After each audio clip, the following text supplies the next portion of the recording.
But first, in a major victory for Democrats in the U.S. House of Representatives, two bills that strengthen the background check system for gun sales are now on their way to the Senate. It's been over 20 years since significant gun control legislation has cleared the House. Lisa Desjardins has been reporting all this, and she joins me now. Hello, Lisa. So another busy day at the Capitol after yesterday. What would these two measures do? All right, one passed yesterday and one passed tonight. Let's look at them very quickly. First, the one that passed yesterday. This bill would basically require background checks for almost every gun sale or gun transfer in America. It allows exceptions for family members, hunting, sporting. That includes if you want to go to a shooting range, and also for law enforcement. That would not necessarily require background checks.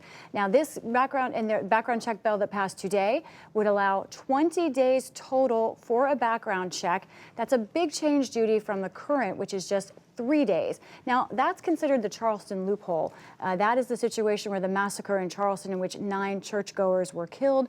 That gunman obtained the weapon because the background check did not come back within those 3 days, and the gun seller was allowed to sell that gun. Democrats want to raise that limit to 20 days instead. No surprise, Republicans have some big problems with these bills. They say that the restrictions go too far. In particular, they say that that kind of 20-day window for a background check is too long for victims of domestic violence, women in particular who may want to get a weapon to protect themselves. And that argument was raised on the floor today, right before the vote, to counter that. A very passionate speech came from Michigan Democrat Debbie Dingell. I want to play some of what she said.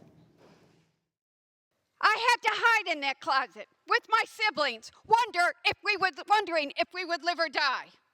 One night, I kept my father from killing my mother.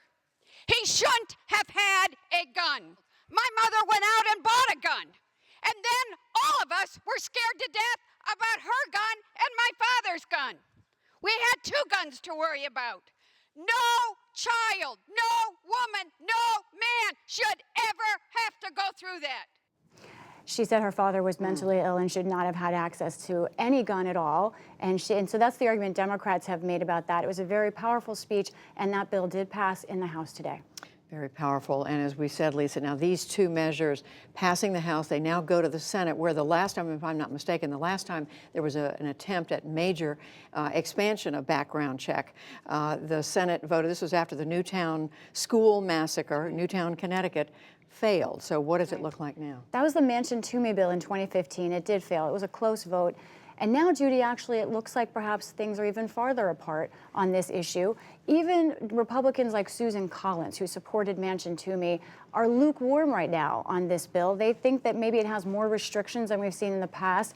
They're taking temperatures. There is a chance that something happens in the Senate. And one of the reasons why is gun statistics, frankly. Let's look quickly at where we are with gun deaths in this country. Last year, the number of gun deaths increased to over 39,000. The majority of those, 2/3, are suicides, of course. But it's notable, Judy, that gun violence in this country is the second leading cause of death among our children. So here's what's interesting, Judy. When I asked House Democrats who are pushing this legislation, how do you get it through the Senate? They pointed to the children of Parkland, Florida. Of course, they lost 17 people last year in gun violence. They said these kids have been focused on us, the House. Now they're going to pay all of their attention on the Senate. They think that will be a relentless effort. We'll see what happens. They have a steep hill to climb. There are many doubts in the Senate about this legislation. And meanwhile, what are polls saying about the public view on this idea of universal background checks? There's a real disconnect here. Let's look at what the polls say. The public, 92% support the idea of universal background checks. Just 6% oppose.